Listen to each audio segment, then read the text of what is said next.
그래서 이제는 그 김병관이라는 비리백화점을 해서 낙마하고 난 이후에 이 사상 초유의 어쨌든 정권 교체가 됐음에도 불구하고 국방장관 유임이라는 이걸 했단 말이죠. 근데 김관진 국방장관 말이 많아요. 지금 상황에서도. 그리고 되게 난 이 사람이 뉴스에 나오면 정말 너무 위태위태해. 불안해서 못 살겠어. 근데 이 사람이 어쨌든 국민에게 전혀 안정감을 주지 못한 이 사람이 유임이 됐어요. 사실상 김관진 국방부 장관이 이제 임명이 되게 된 배경이 어디 있냐면 그 2010년도에 연평도 포격전이 있습니다.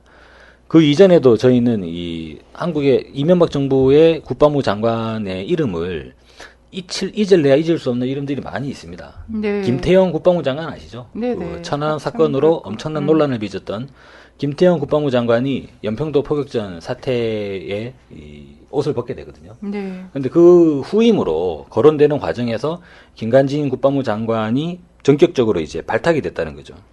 김관진 장관이 발탁이 된 과정에서 어떻게 이야기가 되냐면 당시 청와대가 김관진 장관을 전형적인 무인이라고 이렇게 평가를 했고 실제로 이제 김관진 장관이 발탁된 배경에는 이명박 대통령의 판단이 주요했다라고 이야기되고 있습니다. 뭐냐면 이명박 대통령이 딱 보기에 이 김관진 장관의 이 전형적인 무인 기질이 마음에 들어가지고 전격적으로 발탁을 했다. 이렇게 이야기를 하고 있거든요.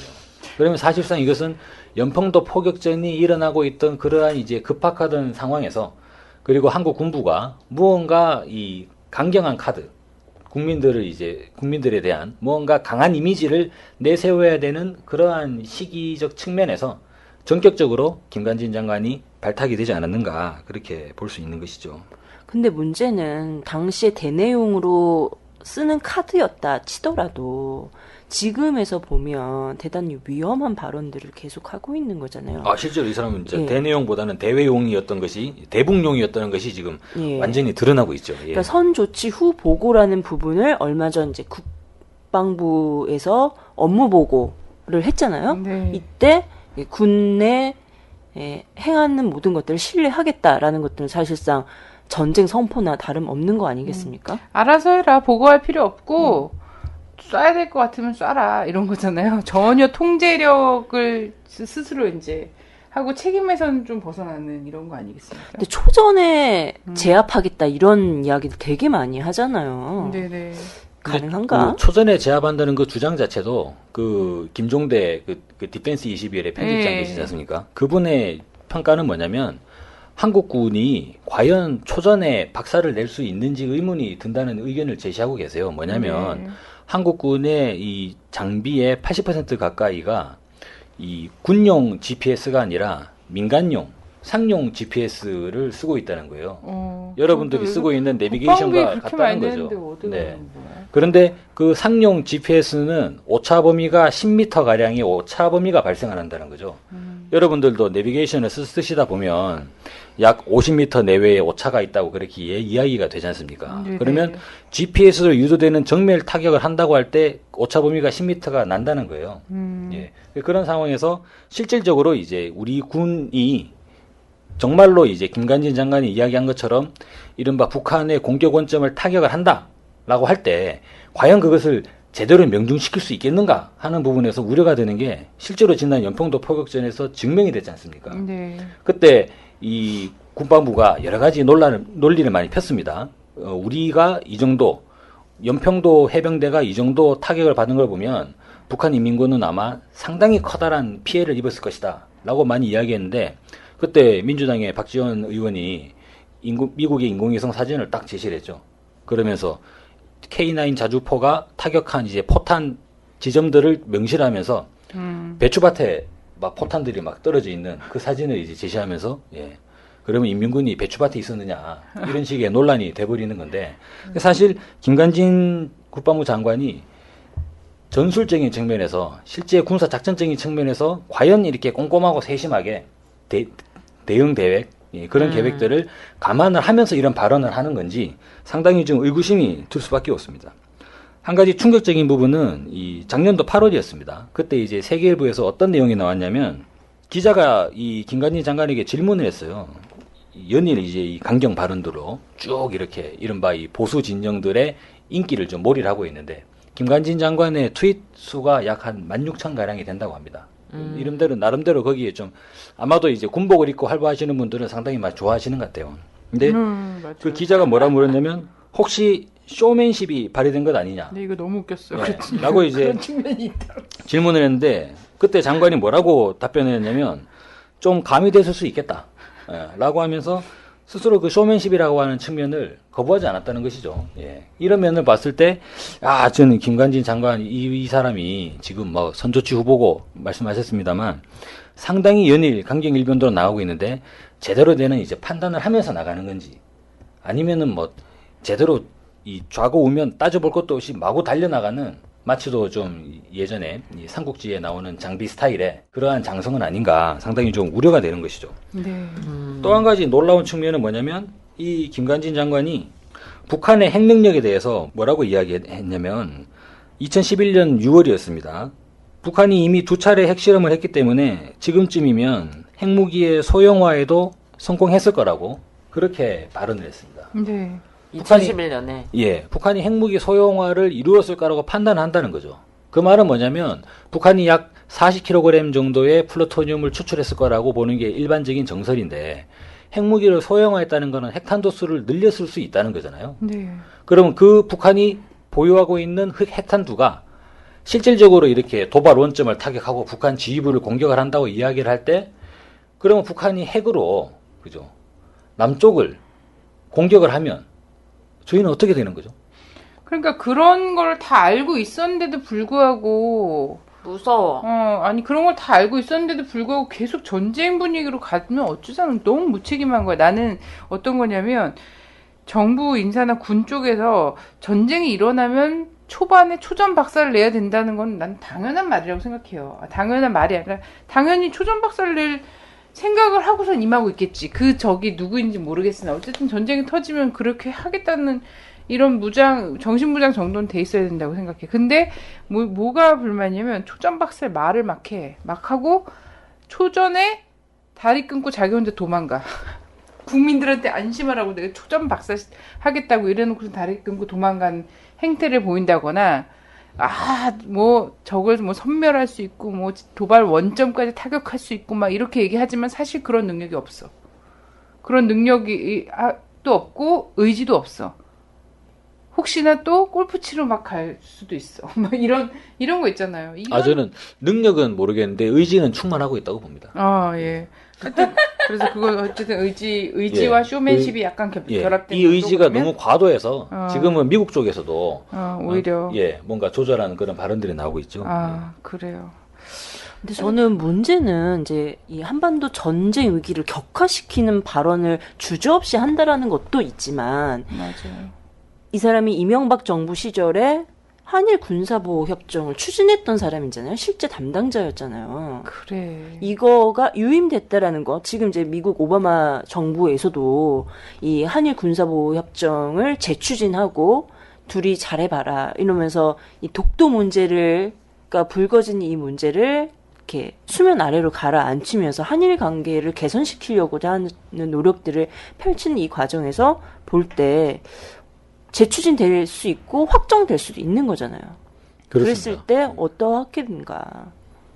실제로 이제 이 군사에 대한 측면에서 일본군을 끌어들였다는 거죠. 근데 이것이 국가적으로 상당히 많은 논란을 빚어왔었고, 근데 이게 사안에 따라서는 국방부 장관이 당연히 이제 사퇴가 불가피한 그런 상황이죠. 왜냐하면 이게 우리 군 내에서 그냥 우리 군을 운영하는 데서 뭔가 잘못이 있고 어떤 실수가 있다 하더라도 당연히 장관이 그것에 전체 책임을 지고 사퇴를 하지 않습니까? 그런데 이것은 한국군 자체의 문제가 아니라 주변국의 일본군과의 관계에서 그죠? 이건 어찌 보면은 우리 군의 기본적인 전체적인 군대의 입장 자체를 완전히 상당히 좌지우지해버릴 수 있는 그러한 상황인데 일본군과 군사 정보를 주고받는다는 거예요.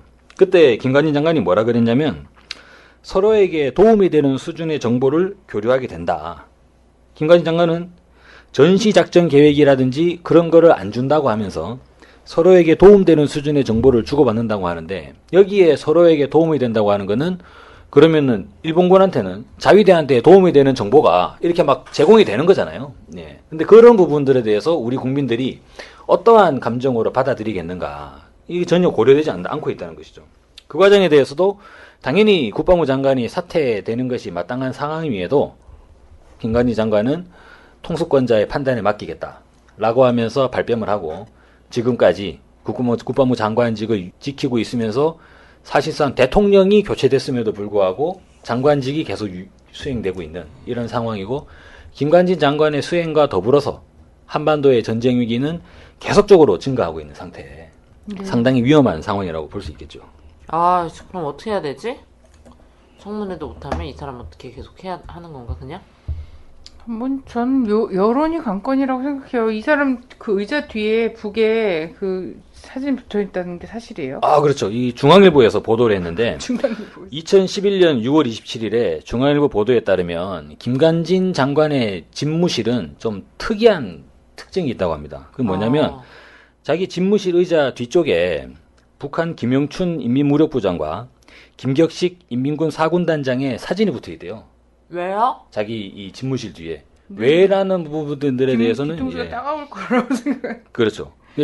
어찌 보면은 이 사람 상당히 좀 뭔가 이 자기만의 세계에 상당히 빠져 계신 분. 예. 4차원이야, 4차원.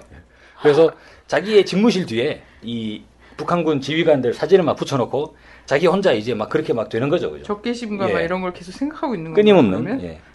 저들이 내 뒤에서 내 뒤통수를 노리고 있다. 막 이런 생각하는 거지. 이거는 자칫 잘못하면은 사실상 이제 이 국방부 장관이라고 하면 정신적 치료가 필요한 거니까요. 군정을 책임지는 그러한 상황에서 종합적이고 이 전체적인 종합적인 판단을 내려야 되는 상황인데, 뒤에 이제 인민군 이 지휘관들의 사진을 붙여놓고 이제 자기가 이제 업무를 본다는 것을 언론에다가 막 공개를 하고 있는 거예요. 이것을 스스로 하나의 좀 자랑으로 생각을 하고 있는 거죠. 이런 면에서는 매우 이 강한 아주 이 군부 기질, 예, 그리고 이제 호전 기질, 예, 그런 우려를 떨칠 수 없다. 그러다 보니까 세계에서 유일하게, 그죠? 핵을 가지고 있는 나라를 대상으로 전쟁하자. 예, 도발 원점을 타격한다. 이런 얘기를 하고 있는 거죠. 예. 어떻게 타격하지? 아니 근데 도발 원점 타격하는 동안 국민들 어떻게 되냐 말이야. 그럼 핵을 받고 있어야 되냐 말이야. 예전에 뭐 누가 그런 얘기 했잖아요. 며칠만 참아달라고 국민들한테. 그러니까 국민들 어떻게 참으면 되냐고. 어제 그런 사건을 거치면서도 참 그랬던 게 뭐냐면, 어제 필리핀 같은 경우에는 주한 필리핀인들에게 한반도 유사시에 어디죠? 부산? 김해? 네. 예, 이쪽으로 모이라고 집결지를 발표를 네. 했어요.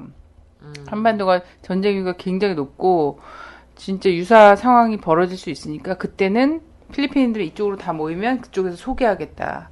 이걸 발표를 했단 말이에요. 정말 이건 해외에서도 보기에도 한반도 이게 굉장히 높은 상황인데 한국 정부는, 한국의 공권력은 국민들에게 어떻게 국민들을 안심시키고 뭘 하기는커녕 국민 한 사람의 집을 털고 있었던 거야.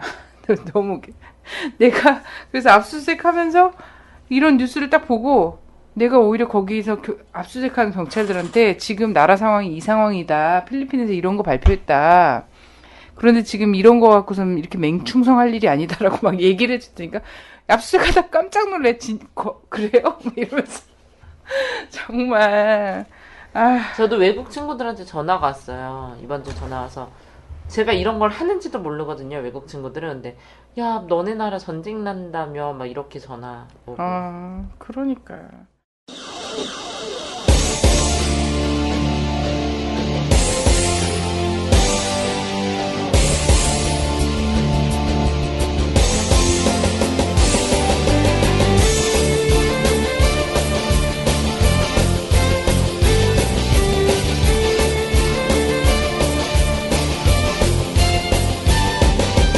수천 개 핵무기 거머쥐고 온 세상 평화를 희롱하며 제놈들 멋대로 전쟁을 일삼는 fucking USA. 한민족 찢어서 쌈붙이고 분단의 피눈물로 배불리다 이제는 대놓고 침략 준비하는 fucking USA. 한순간이라도 전쟁 없이는 살 수가 없는 미친놈들의 머리론 죽어도 모르겠지만 너희 놈들에게 고작 수천 개의 핵무기가 있다면 우리에겐 7천만 개 핵탄두 있다. 우리가 핵이다. Fucking USA. 모두가 핵이다. Fucking USA. 더러운 침략에 먹구름 걷어낼 우리가 핵이다. No war. 우리가 핵이다.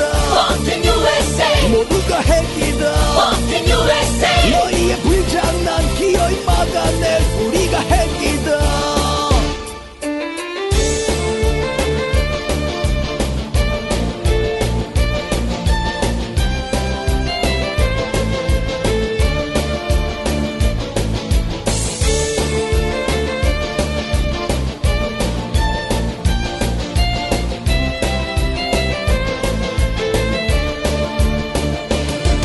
한순간이라도 전쟁 없이는 살 수가 없는 미친놈들의 머리론 죽어도 모르겠지만 너희 놈들에게 고작 수천 개의 핵무기가 있다면 우리에겐 7천만 개 핵탄두 있다. 우리가 핵이다. Fucking USA. 모두가 핵이다. Fucking USA. 더러운 침략에 먹구름 걷어낼 우리가 핵이다. No war. 우리가 핵이다. Fucking USA. 모두가 핵이다.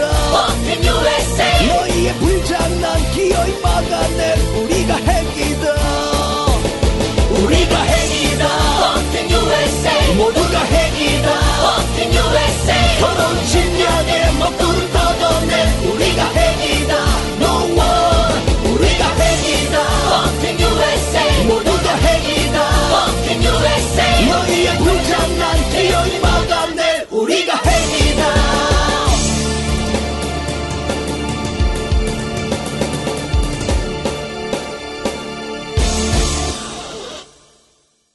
저는 오늘 이제 여기 방송을 하러 오면서 지하철에서 처음으로 그런 대화를 전 봤습니다. 그 지하철 그 노약자석에서 그 할머니 두 분하고 약간 50대 중년 아주머니 두 분하고 네 분이 대화를 좀 나누고 계시던데 전쟁 위기에 대해서 전쟁이 난다고 하는데 어떡하느냐라고 할 때 할머니 두 분은 너무나 이제 그 일상적으로 저는 이제 뭐 저희가 이제 그런 반응들이 또 있지 않습니까? 니들이 전쟁을 알아? 이런 식으로. 예. 근데 50대 아주머니 두 분이 상당히 강하게 반응을 하시더라고요. 그래서 엄마 나는 몰라요. 그래도 어쩌라고? 어? 나는 그래도 살아야 될 거 아니야. 이런 얘기를 이제 하시는 그런 과정이 있죠. 이것이 지금 시기에 이제 국민들도 이것이 물론 이제 지금 원체나 여론이 지금 통제돼 있고 이 입이 지금 막혀 있기 때문에 그런 뿐이지 국민들의 심리 상황으로는 계속적으로 지금 좀 이 위기가 우려가 계속 늘어나고 있는 그런 상황 아니냐 생각을 합니다. 네. 저는 이제 이 박정희 정부래 박근혜 정부의 이 내각을 딱 보면은 사실 장비형 무사들은 넘치는 거예요 지금. 그냥 막 돌진 막 이러면서 그게 이제 말로일지 뭐 어쩔지 모르겠지만 입군인이야 입진보에 이어서. 그래서 근데 제갈공명은 없는 거야. 근데 내가 볼 때 장비도 없어. 아유, 장비도 진정한 없고. 장비도 없지. 장비 귀하 죄송합니다 이렇게 했지. 그러니까 그렇게 고르고 골라서 봤자 다 쭉정이야 쭉정이. 그러니까 그 박근혜 그 대통령이 이런 말 하잖아요. 자기는 조자룡 같은 스타일을 좋아한다고. 그냥 장비도 아니고 제갈용 공명도 아니고 조자룡만 있으면 되는 거죠. 아니 조자룡 같은 스타일을 좋아하면 스스로 유비 같은 사람이 돼야지. 그러니까 진짜 안 어울려버리네. 아 진짜 조자룡이 뭐 딴 사람 아무 사람 밑에서 일하지 않잖아요. 그러게요. 그리고 저는 대한민국에 조자룡 같은 사람 많다고 봅니다. 많아요. 지금 청와대 근데 주변에 없어서 그렇지. 네, 박근혜 주변에 없는 거죠. 청와대 주변에 없는 거죠. 그래서 저는 이게 모름지기 전시 상황을 상정을 하고 전시 내각을 꾸리겠다 이런 결심이 아니고선 이렇게 군 출신들을 이렇게 곳곳에 요직에다가 할 수는 없는데 문제는 뭐냐면 이런 고민에서 왜 취임식 때도 국방색 코트도 입고 나오고 군 출신들을 요직에 배치하고 막 이러면서 전시내각을 이렇게 한 척을 했지만 사실은 이런 그 인사가 오히려 화를 부르는 거죠. 이게 관리가 되는, 국가 관리가 되는 것이 아니라 오히려 국가를 난 상태로 가져갈 수 있다. 그렇죠. 예. 군부 출신을 믿을 거는 군밖에 없다. 라고 하는 것이 저는 이제 실제로 저는 그렇게 생각합니다. 박근혜 대통령이 지난 70년대에 박정희 대통령의 이른바 퍼스트 레이디를 대행했다고 하지 않습니까? 박정희 대통령의 퍼스트 레이디를 대행하면서 그가 배운 거는 믿을 거는 군밖에 없다. 이러한 이 논리 속에서. 그런데 문제는 뭐냐면 이 한국 군은 그럼 군은 어떤 생각을 하고 있느냐? 믿을 거는 미국밖에 없다는 거죠. 믿을 거는 한미동맹밖에 없다.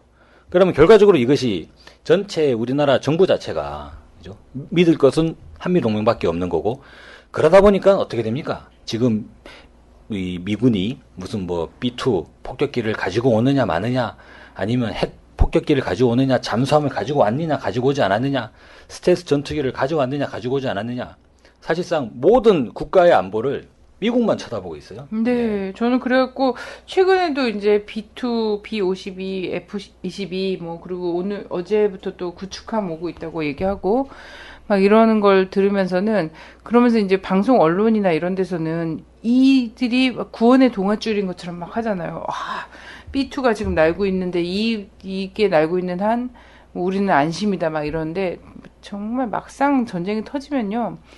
50년대 한국 전쟁 당시에 한국 곳곳에 그 초가 마을마다 떨어진 폭탄들이 다 미제 전투기에서 떨어진 거 아닙니까?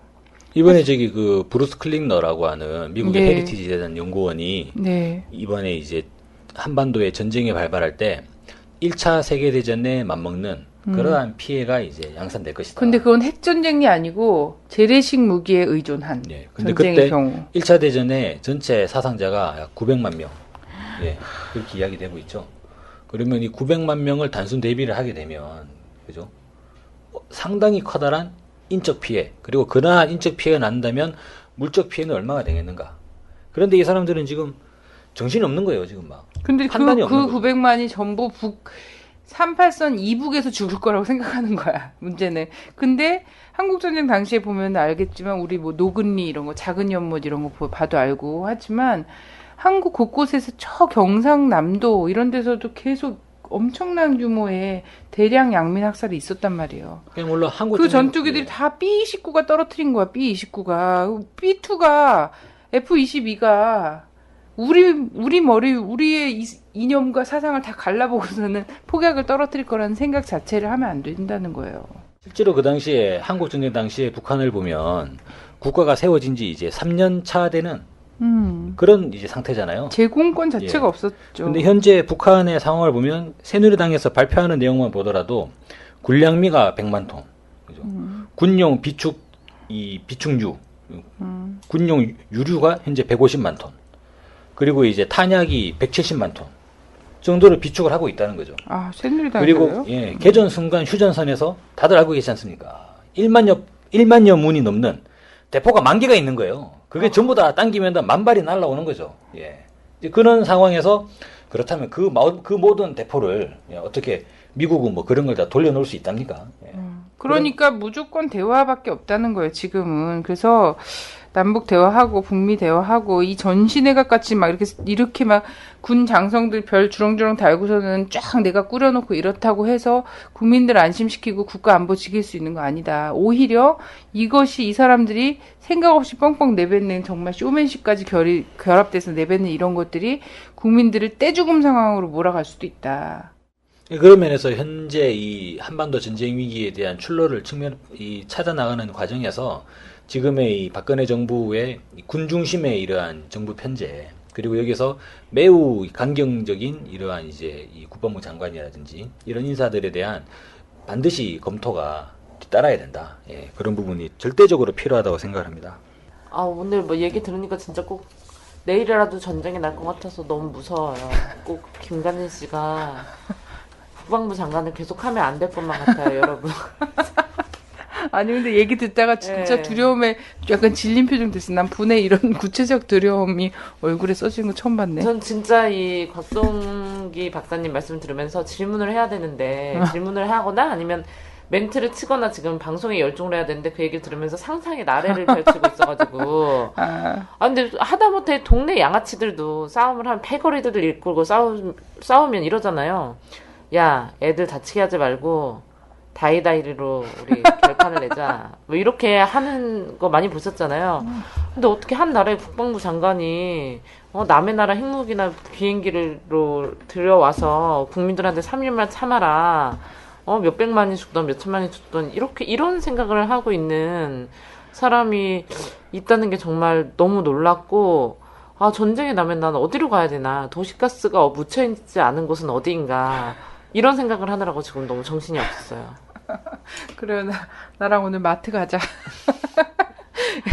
일단 뭐 먹다가 죽더라도 소곱창집으로 뛰어들어가야겠다. 소주 실제 들고. 전면전 위기가 발발해서 외국 같은 경우는 대피령을 어디로 해야 될지를 지시를 해주고 있는 거잖아요. 그리고 자국민을 보호하기 위해서 무엇을 해야 되는가가 정부가 어떤 역할을 해야 되는가를 보여주고 있다는 건데요. 그러니까. 근데 우리 정부는 우리 국민한테 그런 얘기를 해주지 않고 TVN에서 강용석의 고소한 19금인가요? 하여튼간 뭐 여기서 전쟁 났을 때 대피 이런 거를 해주고 있더라고요. 여기서 실제 지하철 어떻게 해야 환승역으로 되는가. 기어 들어가라는 거예요. 거기 들어가면 사는 건가요? 나 근데 지하철 진짜 위험할 것 같은 생각이 드네. 근데 저는 다 위험해. 한반도 어느 곳에서도 안전지대는 없다 이렇게 보고 있습니다. 맞아요. 그래서 어떻게 전쟁이 나면 어떻게 대피할 것인가 필요 없어. 한반도에서의 전쟁은 이미 어떻게 대피할 것인가를 사실 논할 수가 없는 상황 수준이고, 뭐냐면 어떻게 하면 국민이 지금 이 순간부터 더 평화롭고 안전하게 삶을 잘 할 수 있을 것인가, 이 나라가 유지될 수 있을 것인가를 깊이 고민하고 지금이라도 대북 특사를 파견을 하는 이런 결단을 해야 되지 않겠나. 이건 말고 무슨 길이 없잖아요. 길이 없는 상황이다라는 거죠. 특사 보내기 전에 대화로 해결하자. 이 말만 이걸 해야죠. 이게 먼저고. 쓸데없는 그다음에, 말풍선 날리지 말고 좀. 특사를 보내든 협상장을 마련하든 그건 그 다음 문제라고 생각해요. 그래요. 지금 제일 문제는 박근혜 정부에 이 직원 그룹이 없다는 거예요. 할 말을 하는 사람들이. 그래서 우리가 직원을 해주는데 압수수색하고 이러잖아. 직원을 좀 정말 간절하게 바래. 정말 간절하게 나는. 직원을 하는 사람이 없을 수밖에 없지. 직원을 하면 아까 그치. 그 유승민 씨 뭐 이런 사람처럼 되니까. 소신 있는 사람을 원하지 않는다니까. 그래서 우리가 어쨌든 직원을 하고 있으니까 제발 나는 우리 말만 박근혜 잘 들으면 될 것 같아. 박근혜 씨가 박정희의 그 한계와 이거를 뛰어넘길 바래요. 이건 아버지의 정말 그 명예를 회복하는 길은 라디오 반민특위를 잘 듣는 거라고 얘기해주고 싶네요. 맞아요. 정말 아버지의 명예 회복하는 거야. 그렇게 살면. 진심으로 충언으로 하는 얘기입니다. 자, 오늘 감사합니다. 투더코어.